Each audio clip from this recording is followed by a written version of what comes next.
Dalam sejarah panjang peradaban, para pemeluk agama Samawi sering memandang satu tokoh yang sama dengan cara yang sangat berbeda. Yesus adalah sosok yang berada di pusat perbedaan itu. Dalam tradisi Kristen, ia dihormati sebagai nabi, sekaligus dianggap sebagai Tuhan yang datang ke dunia dalam bentuk manusia. Dalam tradisi Yahudi, ia dipandang sebagai seorang pendusta, atau setidaknya sebagai sosok yang tidak mungkin menjadi nabi, karena ajarannya dianggap berseberangan dengan hukum Taurat. Sementara itu, dalam pandangan para ilmuwan Muslim, Yesus dikenal dengan nama Isa, putra Maryam. Ia dipandang sebagai nabi besar yang dimuliakan dan diutus oleh Allah, tetapi tidak memiliki sifat ketuhanan sedikit pun. Narasi ini menjadi titik awal bagi kajian para sejarawan Muslim dan ahli tafsir Muslim ketika membahas bagaimana satu sosok bisa dipahami secara kontras oleh tiga kelompok keagamaan besar. Para ilmuwan Muslim memulai kajian mereka dari teks asli dalam Al-Quran dan tradisi kesarjanaan Islam. Mereka menjelaskan bahwa Isa adalah salah satu nabi ulul azmi yang memiliki kedudukan sangat tinggi. Ia lahir melalui mukjizat dari seorang perempuan suci bernama Maryam tanpa campur tangan seorang ayah. Namun para ilmuwan Muslim juga sangat menekankan bahwa kelahiran yang luar biasa tidak menjadikan seseorang sebagai Tuhan. Dalam pemahaman Islam, segala mukjizat yang terjadi adalah bukti kekuasaan Allah, bukan bagian dari identitas ketuhanan seorang nabi. Oleh sebab itu, kisah penyembuhan orang sakit, menghidupkan orang mati, dan berbagai tanda lain pada diri Isa dalam pandangan Muslim adalah bukti bahwa ia adalah hamba pilihan Allah yang diberi kemampuan luar biasa untuk menunjukkan kebenaran risalahnya. Para ilmuwan Muslim juga menjelaskan mengapa umat Kristen meyakini ketuhanan Yesus. Mereka menelusuri bahwa ajaran asli Yesus sebenarnya mengikuti tauhid dan mengajak manusia menyembah Tuhan yang Esa. Namun, perkembangan sejarah yang panjang, terutama setelah masa Paulus, membawa pemahaman baru tentang ketuhanan Yesus. Dalam kajian ilmuwan Muslim, Paulus dianggap tokoh yang mengubah arah ajaran dengan menambahkan konsep-konsep teologis yang tidak pernah diajarkan oleh Yesus.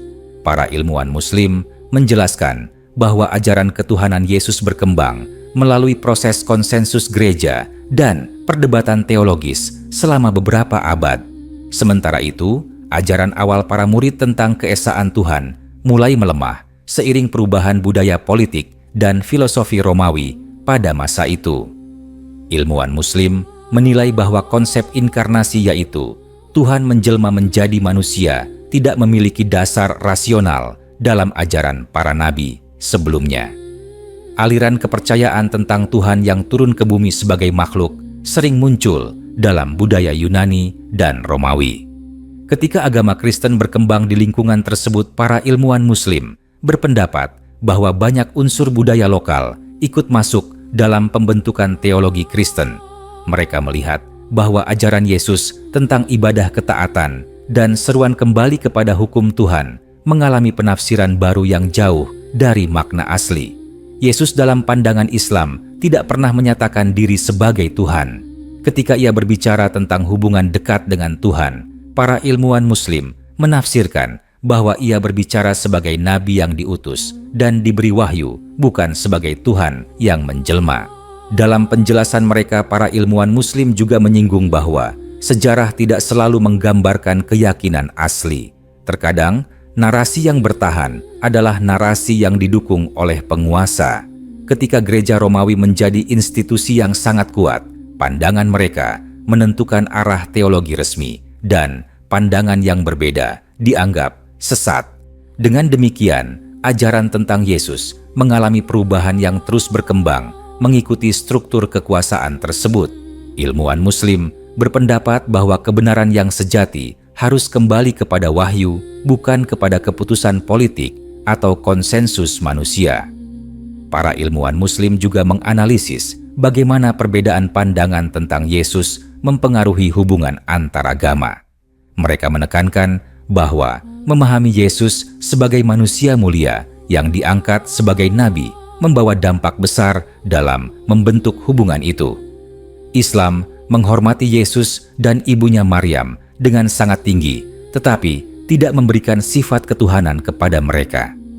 Sikap ini, menurut para ilmuwan Muslim, menunjukkan keseimbangan antara penghormatan dan penolakan terhadap pengkultusan. Islam mengajarkan bahwa penghormatan kepada nabi tidak boleh melampaui batas karena setiap nabi adalah manusia yang tunduk kepada Tuhan. Kajian para ilmuwan Muslim juga menyentuh aspek spiritual dalam memahami sosok Yesus. Mereka menjelaskan bahwa sifat kelembutan, ketakwaan, kesucian, dan pengabdian Yesus kepada Tuhan menjadi teladan bagi semua umat manusia. Teladan ini tidak membutuhkan unsur ketuhanan untuk menjadi agung. Justru, kemuliaannya sebagai manusia yang taat kepada Tuhan menjadi pelajaran penting tentang bagaimana seorang hamba mencapai derajat tinggi. Para ilmuwan Muslim memandang bahwa penggabungan antara kemanusiaan dan ketuhanan menghilangkan makna keteladanan karena manusia tidak dapat meniru sifat-sifat yang dimiliki Tuhan. Maka, Islam mempertahankan Yesus sebagai manusia suci agar ajarannya tetap dapat dijadikan contoh nyata yang dapat diikuti manusia. Selain itu, para ilmuwan Muslim juga membahas tentang akhir zaman dalam kaitannya dengan Yesus. Mereka menjelaskan bahwa Yesus akan kembali ke bumi menjelang hari kiamat, tetapi bukan sebagai Tuhan atau sebagai pembawa agama baru. Ia kembali sebagai hamba Tuhan untuk menegakkan kebenaran dan membenarkan ajaran tauhid yang selama ini disalahpahami. Hal ini menunjukkan bahwa perannya tetap sebagai nabi, bukan sebagai Tuhan. Dengan demikian, pemahaman Islam mengembalikan posisi Yesus dalam jalur kenabian yang lurus. Pada akhirnya, pandangan para ilmuwan Muslim mengenai Yesus memberikan gambaran bahwa perbedaan antara tiga agama besar bukan hanya pada keyakinan teologis, tetapi juga pada tafsir sejarah yang berkembang dalam masing-masing tradisi. Islam memposisikan Yesus pada tempat yang sangat mulia, tetapi tidak memberinya sifat ilahi. Dengan cara ini, Islam menghubungkan kembali manusia kepada konsep ketuhanan yang murni, yaitu bahwa hanya Tuhan yang layak disembah dan bahwa semua nabi, termasuk Yesus, adalah utusan yang membawa cahaya petunjuk bagi umat manusia. Pandangan inilah yang menurut para ilmuwan Muslim paling sesuai dengan akal wahyu dan tradisi para nabi sebelumnya, sehingga memberikan pemahaman yang lebih utuh tentang siapa sebenarnya Yesus dalam sejarah spiritual manusia. Berkaitan erat dengan kebutuhan teologis gereja dalam menyatukan umat yang hidup di kawasan yang dikuasai Romawi. Mereka menjelaskan bahwa pada masa awal setelah kepergian Yesus, para pengikutnya tersebar dalam kelompok-kelompok kecil yang memiliki pemahaman berbeda-beda. Ada kelompok yang tetap berpegang pada tauhid yang keras, dan ada pula kelompok yang perlahan menerima gagasan ketuhanan Yesus. Perbedaan ini semakin besar setelah masuknya unsur-unsur filsafat Yunani. Para ilmuwan Muslim menilai bahwa konsep tentang logos dari tradisi filsafat ikut memengaruhi cara sebagian pemikir Kristen memahami hubungan antara Tuhan dan Yesus. Dengan demikian, pandangan ketuhanan bukan hanya lahir dari ajaran Yesus, tetapi juga dari upaya menjelaskan peran Yesus dalam bingkai filsafat yang sedang berkembang saat itu. Sementara, dalam tradisi Yahudi, penolakan terhadap Yesus dianggap para ilmuwan Muslim memiliki latar yang lebih bersifat sosial politik. Mereka menjelaskan bahwa pada masa itu, bangsa Yahudi berada dalam tekanan kekuasaan Romawi. Munculnya seorang nabi yang mengajak pada perubahan dan mengkritik pemuka agama dipandang sebagai ancaman terhadap ketertiban masyarakat yang sudah rapuh. Para ilmuwan Muslim melihat bahwa kepentingan pemuka Yahudi yang telah kehilangan esensi spiritual menjadi faktor kuat yang membuat mereka menolak siapapun yang membawa pembaruan, meskipun pembaruan itu berasal dari wahyu. Yesus dalam pandangan kaum Yahudi bukan sekadar pembawa ajaran, tetapi juga dianggap merusak sistem yang sudah berjalan, sehingga ia diberi cap pendusta agar masyarakat menjauhinya. Para ilmuwan Muslim memandang bahwa Islam hadir dengan perspektif yang lebih jernih karena meletakkan Yesus dalam gambaran kenabian yang sesuai dengan tradisi wahyu.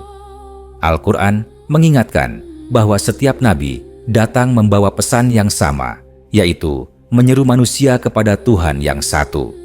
Dengan demikian, tidak mungkin seorang nabi datang membawa ajaran yang menafikan kemanusiaannya sendiri.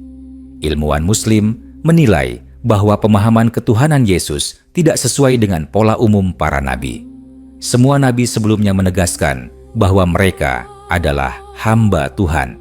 Maka Islam memulihkan identitas asli Yesus sebagai nabi mulia yang berbicara atas dasar wahyu, bukan atas dasar klaim ketuhanan. Dalam kajian mereka, para ilmuwan Muslim juga membahas ajaran moral yang dibawa Yesus. Mereka menjelaskan bahwa ajaran Yesus sangat menekankan kesucian hati, kelembutan moral, pengampunan, dan ketaatan kepada Tuhan. Ajaran-ajaran ini sama sekali tidak menunjukkan klaim bahwa dirinya memiliki kuasa ilahi. Sebaliknya, Yesus senantiasa merujuk kepada Tuhan ketika berbicara tentang mukjizat atau kekuatan yang dimilikinya. Para ilmuwan Muslim menekankan bahwa gaya penyampaian Yesus dalam kisah-kisah awal lebih menggambarkan sifat seorang nabi yang mengajak manusia kepada jalan yang lurus. Pengagungan berlebihan terhadap dirinya muncul dari perkembangan setelah masa itu, bukan dari ajarannya sendiri. Mereka juga menyoroti bahwa umat Yahudi tidak membantah kemampuan luar biasa yang dilakukan Yesus, tetapi mereka menuduhnya melakukan itu melalui jalan yang sesat. Dalam kajian Muslim, tuduhan seperti itu sudah sering dilontarkan kepada nabi-nabi sebelumnya. Hal itu dianggap sebagai cara kelompok tertentu untuk mempertahankan kekuasaan mereka dan menolak perubahan moral yang dibawa para nabi. Para ilmuwan Muslim menjelaskan bahwa dalam sejarah panjang kenabian, banyak nabi mendapat tuduhan sama, mulai dari dituduh sebagai orang gila hingga dituduh sebagai penyihir. Maka, tuduhan terhadap Yesus hanyalah lanjutan dari pola penolakan tersebut. Dalam tradisi Muslim, disebutkan bahwa Yesus tidak pernah memerintahkan manusia untuk menyembah dirinya. Ia hanya menyeru mereka untuk menyembah Tuhan yang menciptakan langit, bumi, dan seluruh makhluk. Para ilmuwan Muslim menggunakan ayat-ayat Al-Quran untuk menunjukkan bahwa pada hari kebangkitan Yesus sendiri akan berlepas diri dari klaim bahwa ia mengajarkan manusia untuk menjadikannya sebagai Tuhan. Narasi ini sangat penting dalam pemahaman Muslim karena menunjukkan bahwa kesalahpahaman terhadap ajaran Yesus bukan berasal dari dirinya, tetapi dari orang-orang yang datang setelahnya. Selain itu, ilmuwan Muslim juga memberikan penjelasan tentang bagaimana ajaran Yesus dipelihara oleh pengikutnya yang berpegang pada tauhid. Mereka menelusuri keberadaan kelompok pengikut Yesus yang tetap mempertahankan ajaran keesaan Tuhan dan menolak pandangan tentang ketuhanan Yesus. Kelompok ini perlahan hilang dari panggung sejarah karena tekanan politik dan keputusan gereja pada masa konsili-konsili besar yang menetapkan teologi resmi. Para ilmuwan Muslim melihat bahwa hilangnya kelompok ini menunjukkan bagaimana dinamika kekuasaan memengaruhi arah perkembangan ajaran agama. Berbeda dengan Kristen, para ilmuwan Muslim juga mengkaji pandangan Yahudi terhadap Yesus. Dalam tradisi Yahudi, Yesus tidak diterima sebagai nabi, apalagi sebagai Mesias. Sebagian literatur Yahudi awal menggambarkan Yesus sebagai orang yang sesat karena dianggap melanggar hukum Sabat, melakukan keajaiban melalui sihir, dan menyesatkan orang Yahudi dari ajaran Taurat. Para ilmuwan Muslim memandang bahwa penolakan ini muncul karena ajaran Yesus menantang otoritas ulama Yahudi dan mengkritik keras penyimpangan moral dan spiritual yang terjadi pada zaman itu. Ajarannya tentang penyucian hati, kejujuran, dan ketakwaan dianggap mengancam posisi para pemuka agama. Oleh karena itu, dalam tradisi Yahudi, ia dicap sebagai pendusta agar masyarakat tidak mengikuti ajarannya. Ilmuwan Muslim menilai bahwa konflik antara Yesus dan pemuka Yahudi bukanlah bukti bahwa Yesus sesat. Sebaliknya, hal itu menunjukkan bahwa para pemuka Yahudi telah kehilangan keaslian ajaran mereka dan lebih fokus pada ritualisme dibandingkan spiritualitas. Sebagian ulama Muslim menyebut bahwa para pemuka Yahudi menolak Yesus bukan karena ia tidak membawa kebenaran, tetapi karena mereka takut kehilangan kekuasaan di mata masyarakat. Al-Quran sendiri menegaskan bahwa umat Yahudi telah membunuh para nabi sebelum Yesus dan menolak dakwah mereka karena keangkuhan dan kedengkian. Maka, penolakan terhadap Yesus adalah kelanjutan dari sejarah panjang penolakan mereka terhadap para nabi yang datang untuk meluruskan penyimpangan. Para ilmuwan Muslim kemudian menjelaskan bahwa Islam mengambil posisi tengah antara Kristen dan Yahudi. Islam menolak pandangan Yahudi yang menghina Yesus, tetapi juga menolak pandangan Kristen yang mengangkatnya menjadi Tuhan. Islam memposisikan Isa sebagai nabi besar yang membawa kitab Injil dan memberi kabar tentang kedatangan nabi terakhir. Dengan demikian, narasi Islam dianggap oleh para ilmuwan Muslim sebagai penyempurna yang mengembalikan pemahaman asli tentang siapa Yesus. Mereka menekankan bahwa pemuliaan tidak harus berarti ketuhanan. Seorang nabi bisa dihormati setinggi-tingginya tanpa harus diangkat menjadi bagian dari Tuhan. Para ilmuwan Muslim juga berdiskusi tentang fakta sejarah perbedaan ini. Mereka menjelaskan bagaimana Injil awal tidak ditemukan dalam bentuk asli dan naskah-naskah yang ada ditulis puluhan tahun setelah wafatnya Yesus. Ini memungkinkan terjadinya penambahan penafsiran dan perubahan ajaran yang terus berkembang dari masa ke masa. Sedangkan dalam tradisi Islam, wahyu tentang Isa datang langsung melalui Al-Quran sehingga pandangannya tidak terpengaruh oleh perubahan sejarah dan budaya. Para ilmuwan Muslim menganggap bahwa narasi Al-Quran lebih konsisten karena tidak mencampurkan sifat Tuhan dengan sifat makhluk dan tidak menisbatkan kekuasaan ilahi pada manusia. Semua penjelasan ini menunjukkan bahwa dalam pandangan para ilmuwan Muslim, Yesus adalah nabi suci yang sangat dihormati, tetapi bukan Tuhan. Dalam Kristen, ia diyakini sebagai Tuhan dan manusia sekaligus. Dalam Yahudi, ia dianggap pendusta atau penyesat. Perbedaan besar ini, menurut para ilmuwan Muslim, muncul dari perjalanan sejarah panjang yang dipenuhi perubahan politik, perdebatan teologis, dan pengaruh budaya setempat. Islam menyajikan gambaran yang dianggap paling mendekati kebenaran asli karena memosisikan Yesus sesuai fitrah kenabian, yaitu manusia mulia yang membawa wahyu dan menyeru manusia kepada Tuhan yang esa tanpa menambah atau mengurangi sifat ketuhanan. Dalam pandangan para ilmuwan Muslim, pembahasan mengenai siapa sebenarnya Yesus menjadi satu kajian yang tidak dapat dipisahkan dari perjalanan panjang penyampaian wahyu dan pergulatan makna yang muncul dalam peradaban manusia. Mereka menekankan bahwa figur Yesus tidak dapat dibaca hanya dari sisi spiritual, tetapi juga dari realitas sosial, politik, dan budaya yang membentuk cara masyarakat memandangnya. Pendekatan ini membantu menjelaskan mengapa terjadi perbedaan pandangan yang begitu jauh antara Kristen, Yahudi, dan Islam, meskipun semuanya merujuk pada sosok yang sama. Para ilmuwan Muslim melihat bahwa perbedaan tersebut bukan sekadar perbedaan keyakinan, tetapi cerminan dari perjalanan sejarah yang kompleks. Dalam analisis mereka, pandangan Kristen tentang ketuhanan Yesus